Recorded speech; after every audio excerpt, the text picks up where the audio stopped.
Dr. Wyatt, welcome to the Call Mom podcast. So grateful to have you with us today. Thanks, Michelle. Thanks for having me.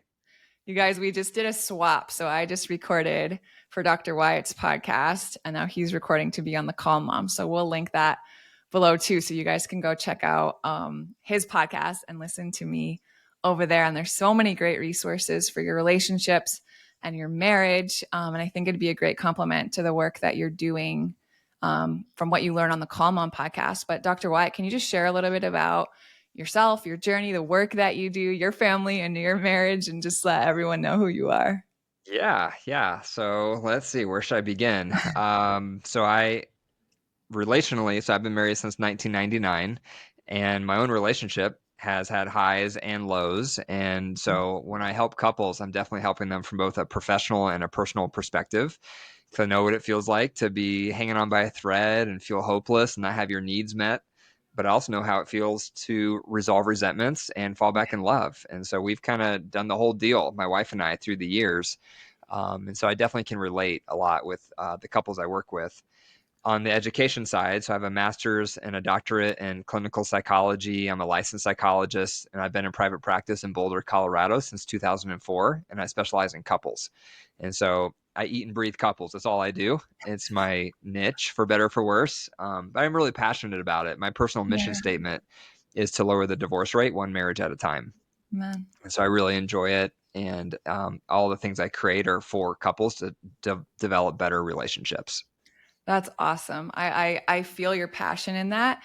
And it's so beautiful because that's, my favorite part of the work that I'm doing too, is when I work with moms, especially, and they just start to see, right, this change and this transformation and everything in their life, their parenting, their marriage, all this stuff improves. And you just look at them and like, do you realize, like, for them doing the work and putting into practice what we teach is like, that's legacy work. Like, that's Yeah. generational impact that's coming Yeah. from the changes and the decisions that you're making today. So I just think that's so beautiful. I'm so grateful there for you and for people like you doing this work. It's Oh, awesome. yeah, I agree. I mean, it's such a privilege, right, to enter into a couple's relationship and hear the dynamics and where they're struggling, and then to try to guide them to a healthier, constructive relationship with how they're going to react and interact with each other. Yeah, I mean, you're not only helping them, but you're helping their children, you're helping the whole family. And that Yeah. it breaks generational patterns. And ideally, it sets them on a different path that perhaps wouldn't have happened otherwise. So it's very Mm. rewarding, and it's definitely a privilege. Big work. Yeah.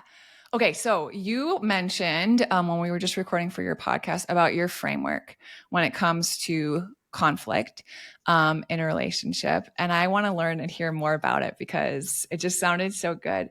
But before we even jump into that, like what's kind of coming to me now is I would love to hear your take on conflict because I think there's a lot of women in particular, but I'm sure men too, who are just so scared of it and who think maybe it's an indication that there's something wrong with them or with their marriage if there's a lot of conflict, or they're either, they want to avoid it, or they're really quick to like, put it aside because they try to hide it or whatever it is.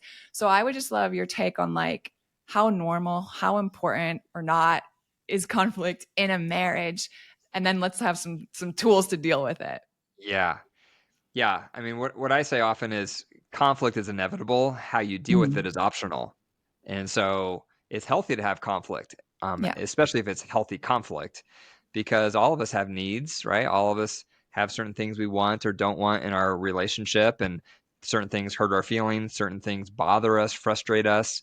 And so if we're stuffing it down, the problem is we don't have many options. We either stuff it down and just ignore it and just act like it didn't happen, or we get passive aggressive because it's Mhm. bothering us and we're not quite sure how else to bring it up, so it kind of leaks out with these sarcastic comments or undertones, or we blow up, right? And Yeah. that's the whole nervous system thing we were just talking Mhm. about on my podcast. And all three of those are not good options, right? And so people need Yeah. like a fourth option. Like, what else is there? Is there any other options out there? And this is Yeah. where we're not taught, right? I mean, we go through Mhm. so much schooling to become coaches and therapists and lawyers and librarians and teachers. We go through all this education, but when it comes time to get married, we go through no education on how to become a good partner, Yeah. and it shows up in all of our dynamics and our issues. So I view my work with couples as training. It's like I'm Yeah. helping them. I'm trying to train them on skills and tools that they probably have never received before just because we don't receive it. Because falling in Yeah. love is easy, staying in love is not.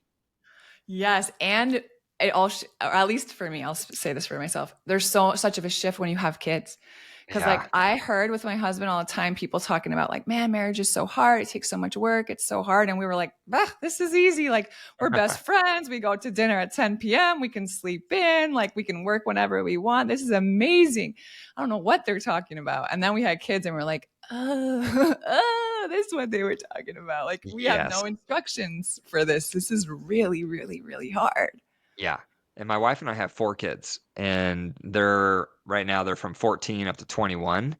And so, yeah, I mean that adds in a whole nother element. And there's research called the U shape of happiness in marriage, and it tracks time together and happiness. And what it says is that when you're first together, happiness is really high. That's like the high end, the first tip of the U. Then Uh-huh. when you're together for a few years and start having kids, the happiness goes to the lowest level. And Wow. a lot of Makes that couples I break. A lot feel of that. couples break right there if they're not careful, and Yeah. if they don't have the skills and the tools and the foundation, they can break there.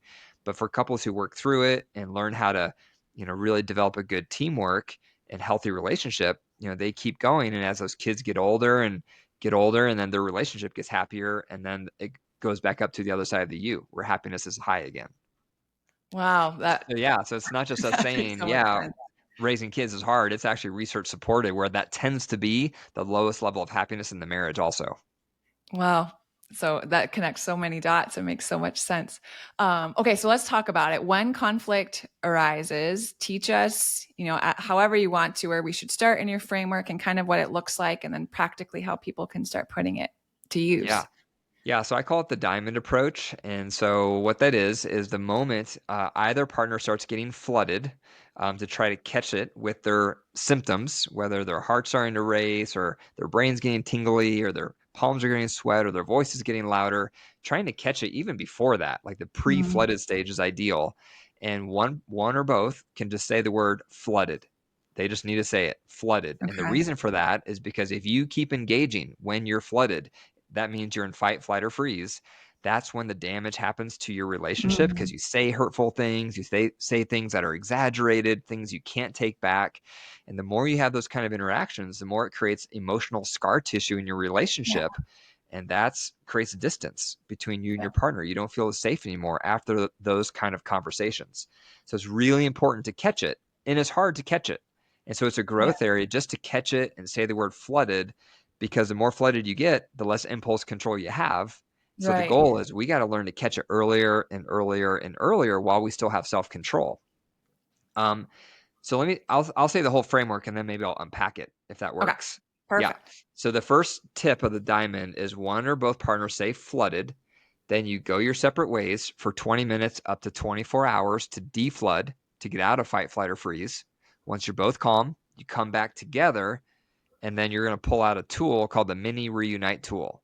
And that tool is Mini. designed to help the couple then talk through their conflict. So that's the flow. So flooded, break, mini reunite tool.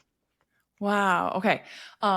I love the flooded first, just as like the cue, right? That this is escalating and neither of us wants to say anything that we'll regret or that what might hurt the other person. And we're just going to take a break and step out and then regulate, right? Is really what we're doing in that Yeah. time. And without knowing this framework, I was thinking, I'm like, oh my gosh, my husband and I kind of do something similar. And it's something that we've just Good for developed you. over the years. And we don't say flooded, but we have this thing where we're like, it starts getting up and we'll just be like, I love you and I love me. I'm going to take a break. And then we just like step aside. Because as I think about it, I'm like, yeah, when I like the only time I've ever said anything, times that I've said things that I've regretted, it's when I'm flooded. Like when we're Yeah. regulated, we just don't do that, right? So like Yeah. making sure we can intervene before. Totally. Okay, so I love that so much. And then so it's flooded, it's like a code word or right like that we're gonna split for a second and we're gonna go do what we have to do to come back to a place where we can talk about this that feels productive and loving and healthy. And you say 20 minutes to 24 hours is the time that you recommend.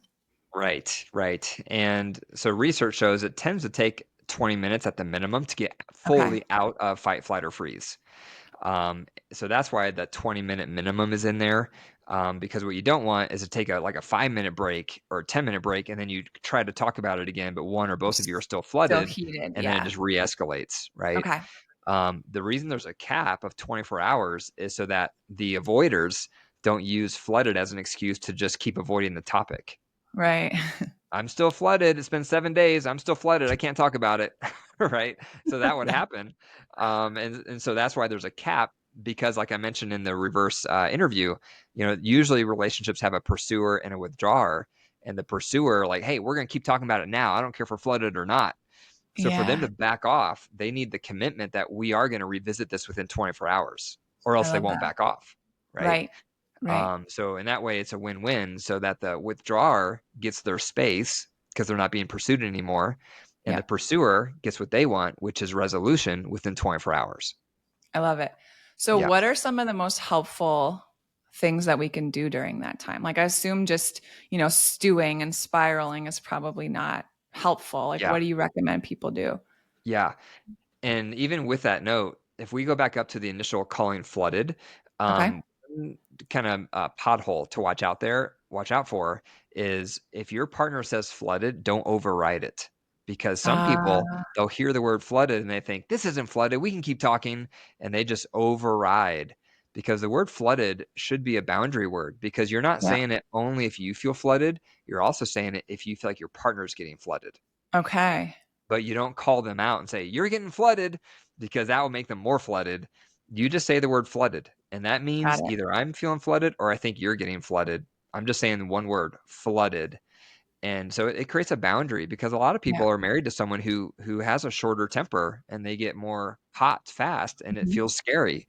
And so Hmm. you need the right to be able to say flooded, and then they don't know if you're talking about them or you, but then they need to respect the word. So we need to Yeah. respect it even if we don't feel like things are getting flooded. Okay. That's one thing. So then when you go your separate ways, that doesn't mean you have to leave the house necessarily. I mean, if you want to leave the house, you can. What it does mean, though, is don't stay in the same vicinity. Like, don't stay in the Mm. bathroom together after someone calls flooded, or don't stay in the kitchen together after someone calls flooded, because it's just a matter of time before the, Yeah. the fight starts again, right? Yep. You got to get out of each other's hair. So give each other space. When you're having that time, I just recommend do whatever lowers your heart rate. And so you have Good. to kind of learn what works for you. So for some people, it's I'm going to go for a walk in nature, or I'm going to play the guitar, or I'm going to listen to some music, or read a book, take a Love it. shower, like anything that's going to just kind of calm you down and get you Yep. out of fight, flight, or freeze.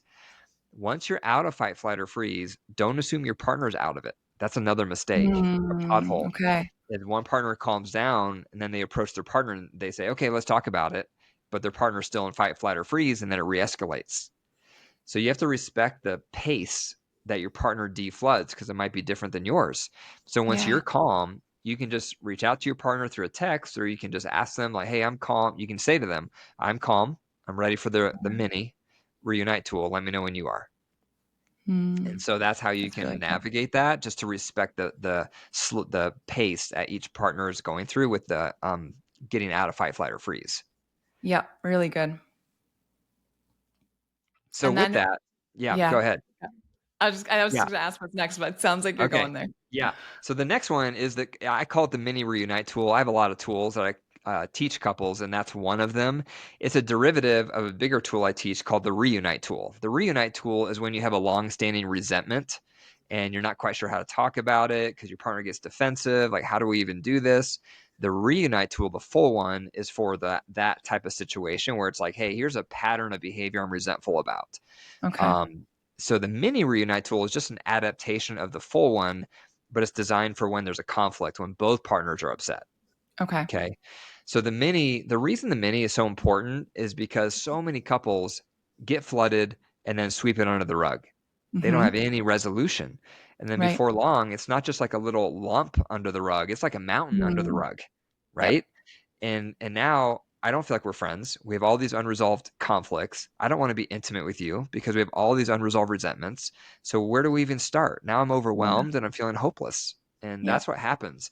And so to have a method, a tool is so essential so that it feels safe to come back and talk through it. Because a lot of people, even if they stay flooded and they calm down and come back together, you don't Then want to what? then just freely talk about it because it could re-escalate, right? Right. So the mini just creates safety. So it's basically like when you go bowling and you don't want to go in the gutter, so they put down the guardrail so your ball doesn't go in the Mhm. gutter. That's what the mini reunite tool does for your conversation, so that it doesn't go in the gutter. So you can talk through it. You each can share your side of it, and it just has several steps in it to keep it safe, so that you can resolve the issue. I love that. This is so beautiful. And it's so practical. And I was thinking as you were sharing it, how important do you think, and when it's appropriate, I'd love to hear your thoughts on that too, for our children to see us do this. Yeah, it's a good question. I think it partially depends on how vulnerable the topic is. Okay. Yep, because you don't want your partner to look bad in front of your child. So you wouldn't want to discuss, I would say, anything sensitive like, Yeah. yeah, this is about me feeling like you never touch me, right? Something like that.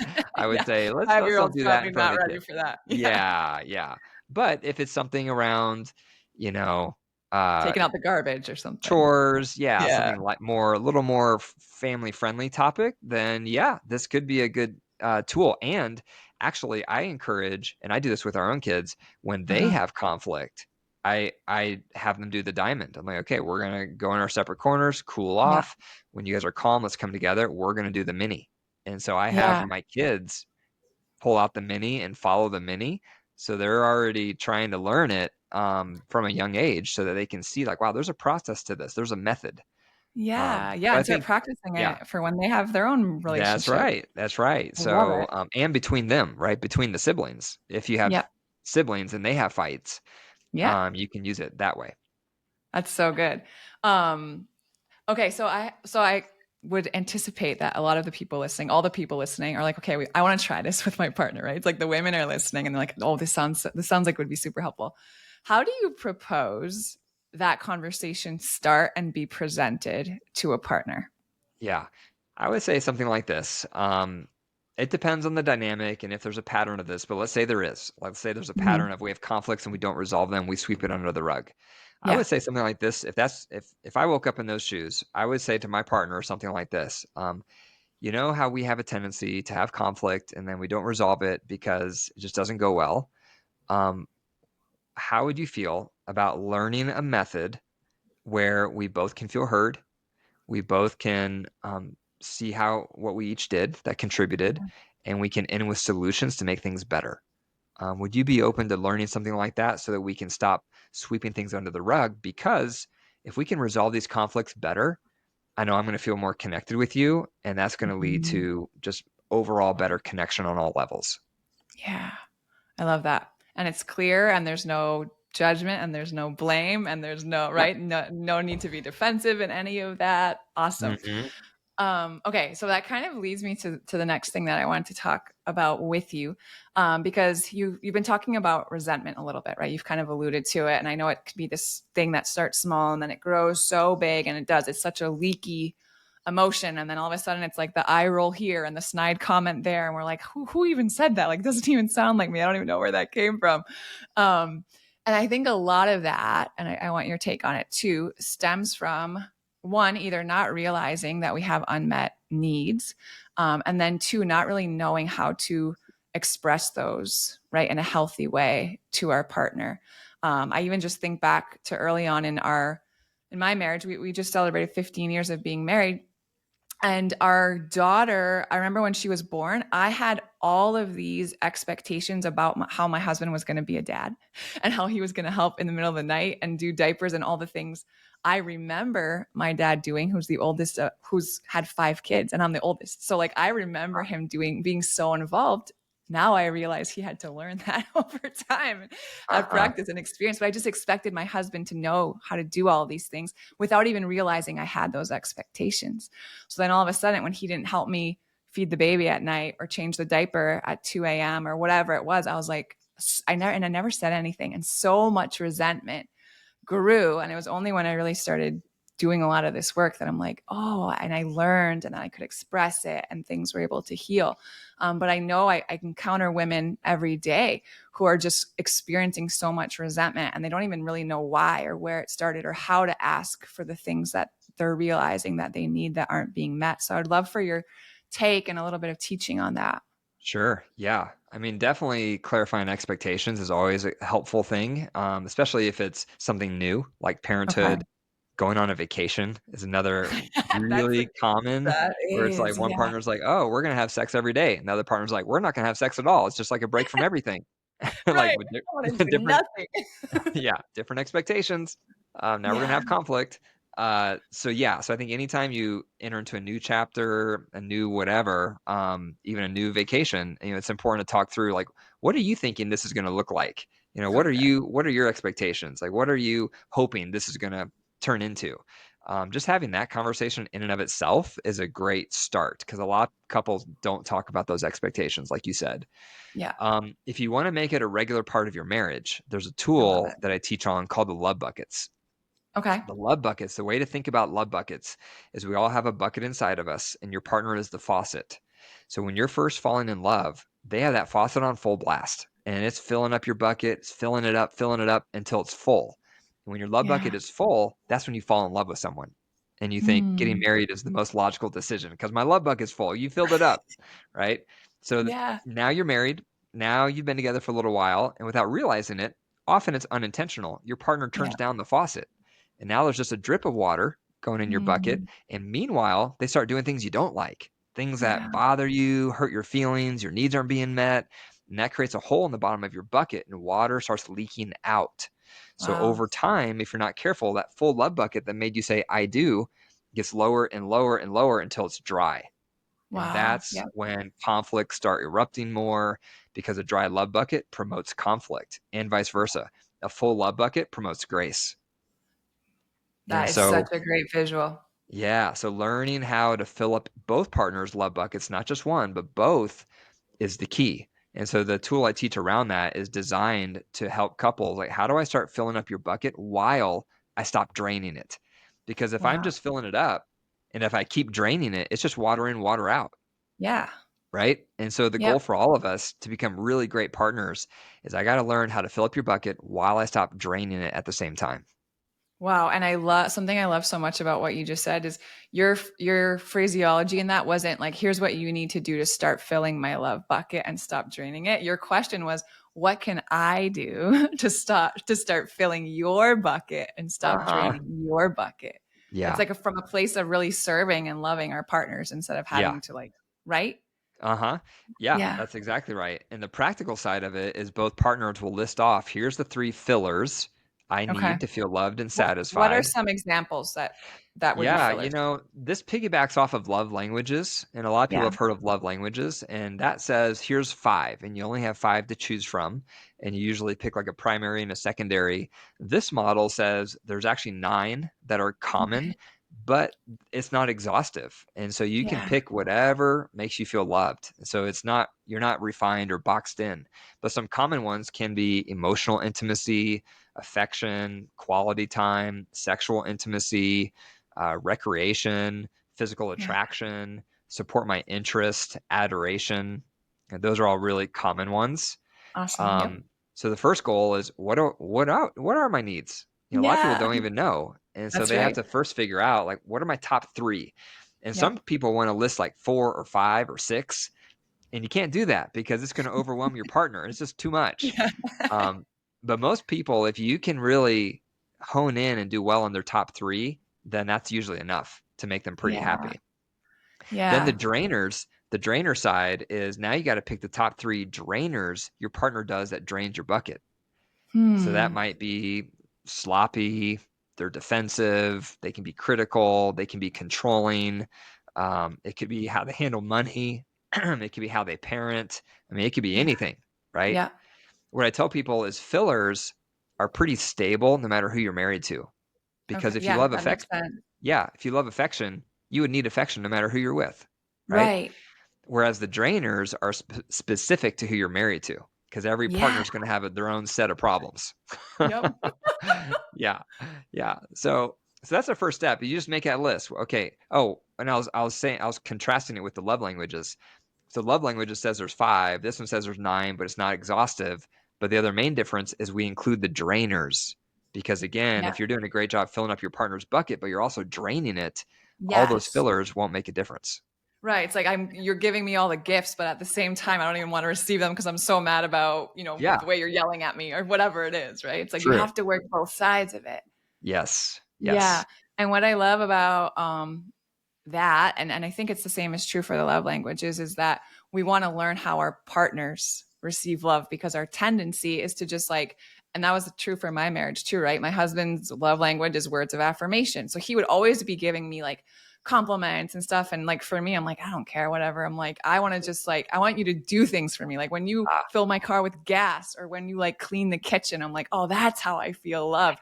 But you want to love people how you receive love, right? You have to like okay. talk about it. Yes. Yeah. When you're cleaning those dishes, you turn into Tom Cruise. Yeah, exactly. Exactly.